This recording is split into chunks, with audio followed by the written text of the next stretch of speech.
Hi, I'm Daniel LeBeau, and welcome back to the Fourth Revolution, where I discuss stocks for your portfolio of the future.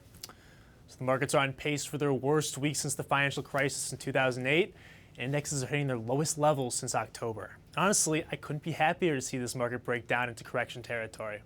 This correction is needed, I think, with the markets being valued at very rich multiples, and this drop-off is creating opportunities for retail investors like us. Institutional investors, on the other hand, are panicking in this corona crisis, but we don't need to do the same. Large funds have clients that they report to, and when they underperform the broader market, they risk losing these clients.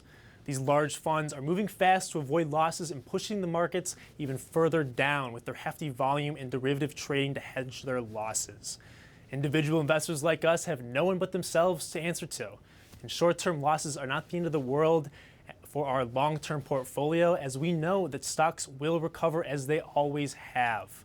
We should be looking at this as a clearance sale on the exchanges where all of our favorite stocks are trading at a discount. There's so many stocks right now that are finally falling into price ranges that I'm comfortable with, and today I'm going to talk about a couple of them. The first one being Alibaba. Alibaba is almost 10% off its highs, which it hit in mid-January, but has been somewhat immune to this week's breakdown, having only fallen 2%.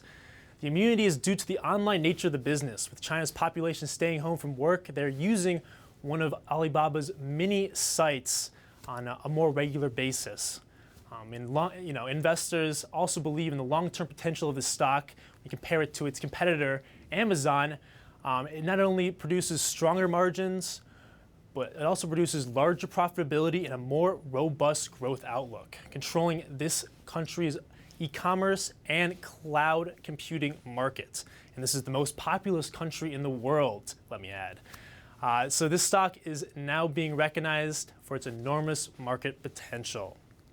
The next company I love is Disney. Disney has dropped to its lowest point since Disney Plus was announced, and the coronavirus is pulling this company down with the concerns about the short-term hindrance from its parks division, with both Shanghai and Hong Kong parks being closed since January. More parks could be closed down in the future, with this virus spreading into Europe and potentially spreading into the US. Disney just abruptly replaced its CEO Bob Iger with Bob Chapek, with Iger still remaining the head of the creative division.